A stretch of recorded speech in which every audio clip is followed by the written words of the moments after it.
شروع کرتا ہوں رب جلیل کے بابرکت نام سے جو دلوں کے بیت خوب جانتا ہے۔ کروڑوں درود پاک اس پاک ہستی پہ جن کو اللہ تعالیٰ نے دونوں جہانوں کے لیے رحمت بنا کر بھیجا۔ پیارے ناظرین محترم السلام علیکم۔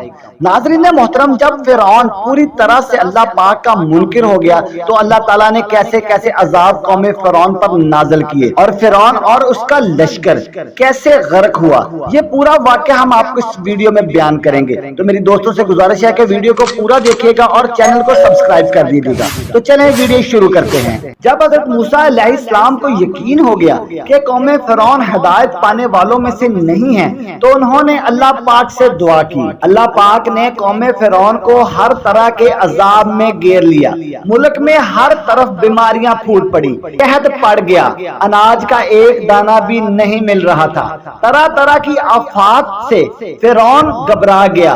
اس کی قوم نے واہ ویلا مچایا اور فریاد کی کہ یہ ہمارے ساتھ کیا ہو گیا، ہم تو ہر طرح کے عذاب میں مبتلا ہو گئے۔ اللہ تعالیٰ نے قوم فرعون پر مینڈکوں کا عذاب بھیجا، جگہ جگہ مینڈک نظر آنے لگے، یہاں تک کہ جینا دوبر ہو گیا۔ پھر اللہ تعالیٰ کا قہر نازل ہوا، ٹڈی دل آسمان پر چھا گیا اور کھڑی فصلیں تباہ ہو گئی، ملک میں قحط پیدا ہو گیا، اور اس سے بڑھ کر پھر خون کا عذاب قوم فرعون پر بھیجا گیا۔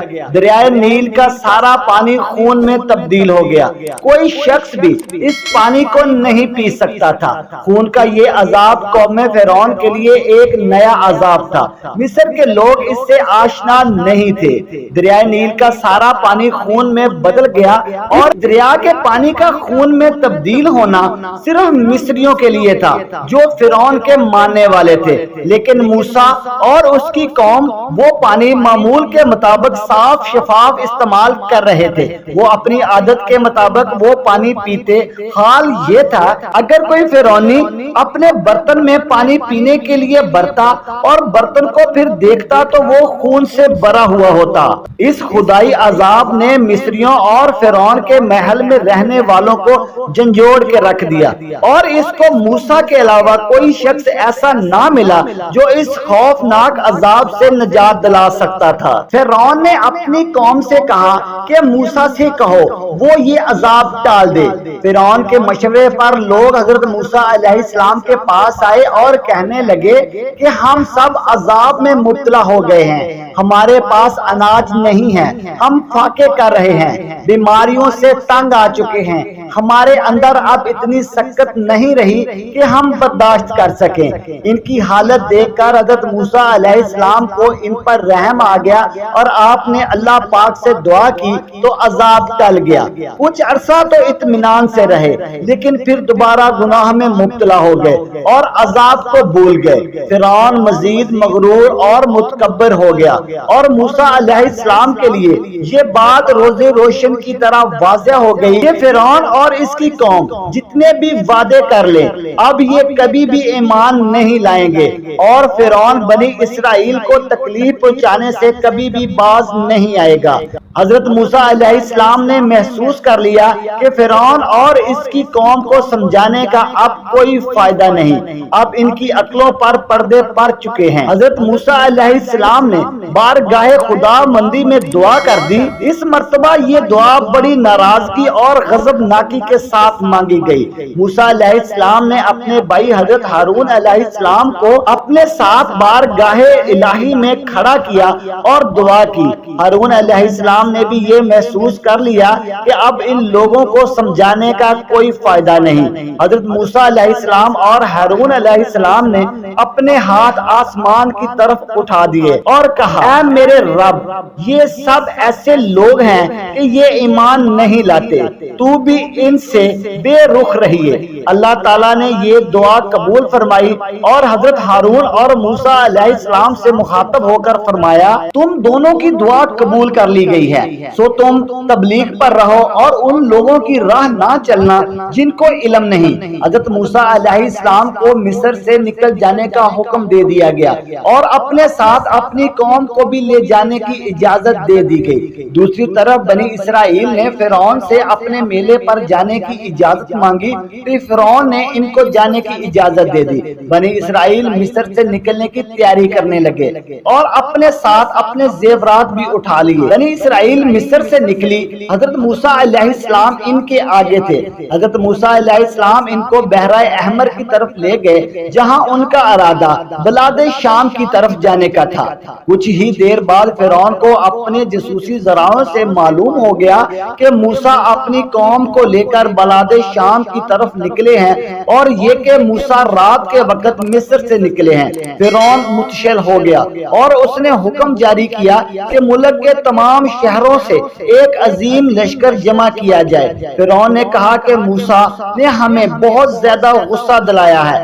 بہت تھوڑے وقت میں فرعون نے ایک بہت بڑا لشکر جمع کر لیا موسیٰ کے تعاقب کے لیے اور ان کو قتل کرنے کے لیے ایک عظیم لشکر تیار ہو گیا۔ چنانچہ وہ لشکر بہت تیزی کے ساتھ نکلا۔ اس نے اپنے ساتھ کثیر مقدار میں اسلحہ اور ہتھیار بھی اٹھا رکھے تھے۔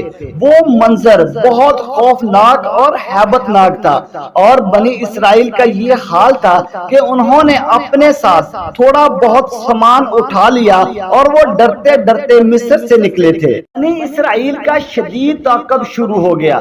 فرعون کا لشکر انتہائی تیزی کے ساتھ دوڑ رہا تھا جبکہ حضرت موسیٰ علیہ السلام اور بنی اسرائیل اس رفتار سے نہیں چل رہے تھے کیونکہ ان کی کمر اور کندھوں پر بھاری سامان لادا ہوا تھا۔ وہ چاہتے تھے کہ ان کا یہ تھوڑا سا سامان محفوظ رہے۔ فرعون کا لشکر موسیٰ اور اس کی قوم کے قریب پہنچ گیا۔ بنی اسرائیل کی قوم جب بھی اپنے پیچھے کی طرف دیکھتی تو وہ عظیم لشکر ان کو خوف زدہ کر دیتا۔ کچھ ہی دیر کے بعد ایک بہت بڑا غبار اٹھا جس سے معلوم ہو گیا کہ فرعون کا لشکر اب بہت قریب ہے۔ فرعونی لشکر کے جھنڈے نمودار ہوئے۔ قوم موسیٰ بہت زیادہ ڈر گئی۔ صورتحال بہت خطرناک ہو چکی تھی اور ان کے آگے اب بحر احمر تھا اور پیچھے ظالم دشمن جو ان کو ختم کرنے کے لیے پہنچ چکا تھا۔ اب بنی اسرائیل کے لیے کوئی موقع نہ رہا کہ وہ اپنی جانوں کا دفاع کر سکیں کیونکہ وہ بیچارے بنی اسرائیل والے نہتے تھے اور ان میں زیادہ تر بچے اور عورتیں تھیں اور وہ جانتے تھے کہ اگر فرعون نے ان کو پکڑ لیا تو وہ ضرور ان کو ذبح کر دے گا۔ وہ کسی کو بھی زندہ نہیں چھوڑے گا۔ خوف اور دہشت کے مارے وہ لوگ رونے لگے اور آوازیں بلند ہونا شروع ہو گئیں۔ اے موسیٰ، فرعون قریب پہنچ چکا ہے، فرعون قریب پہنچ چکا ہے، وہ ان قریب ہمیں پکڑ لے گا۔ لیکن حضرت موسیٰ علیہ السلام نے انتہائی اطمینان اور سکون کے ساتھ اپنی قوم سے کہا، ایسا ہرگز نہیں ہو سکتا، میرا رب میرے ساتھ ہے، وہ کوئی ضرور رستہ دکھائے گا۔ موسیٰ علیہ السلام نے اس وقت اپنے رب سے التجا کی کہ اے اللہ، تمہارے علاوہ کوئی بھی میرا مددگار نہیں ہو سکتا۔ موسیٰ علیہ السلام کو وحی کے ذریعے پیغام بھیجا گیا کہ وہ اپنا عصا دریا پر ماریں۔ چنانچہ حضرت موسیٰ علیہ السلام نے اللہ پاک کے حکم کی تکمیل کی اور اس دریا پر عصا مارا جس سے وہ دریا دو حصے ہو گیا۔ یہ ان معجزات میں سے ایک عظیم معجزہ تھا جو اللہ تعالیٰ نے حضرت موسیٰ علیہ السلام کو عطا فرمائے۔ دریا کے وسط میں سے ایک سخت اور خشک رستہ کھل گیا اور دریا کے دونوں جانب موجیں پہاڑ کی طرح کھڑی ہو گئیں۔ موسیٰ علیہ السلام نے اپنی قوم کو اس رستے پر چلنے کے لیے کہا۔ حضرت موسیٰ علیہ السلام اور اس کی قوم بآسانی اس رستے پر چلتے ہوئے دریا کے دوسرے کنارے پہنچ گئے۔ فرعون کا لشکر بھی ان کا تعاقب کرتے ہوئے بغیر سوچے سمجھے دوڑا چلا رہا تھا۔ کفر اور سرکشی کی وجہ سے ان کی عقلوں پر پردے پڑ چکے تھے۔ اس دوران فرعون بھی اس دریا کے پاس پہنچ گیا۔ اس نے اس معجزے کو اپنی آنکھوں سے دیکھا کہ دریا دو حصے ہو گیا اور اس کے اندر ایک خشک رستہ بن گیا ہے۔ پہلے تو وہ یہ سب دیکھ کر خوف زدہ ہو گیا، لیکن پھر اس نے اپنے لشکر کو حکم دیا کہ وہ اس عجیب راستے پر چل نکلیں۔ چنانچہ اس کا لشکر تیزی کے ساتھ اس راستے کو طے کرتا ہوا آگے بڑھتا ہوا اس راستے پر چلنے لگا۔ فرعون اپنے لشکر کو لے کر دریا کے وسط میں پہنچ گیا اور قریب ہی تھا کہ وہ دوسرے کنارے پر پہنچ جاتا، لیکن اللہ تعالیٰ نے حضرت جبریل علیہ السلام کو حکم دیا تو حضرت جبریل علیہ السلام نے موجوں کو حرکت دے دی، تو ان موجوں نے فرعون اور اس کے لشکر کو اپنے گھیرے میں لے لیا اور فرعون اپنے لشکر کے ساتھ غرق ہو گیا۔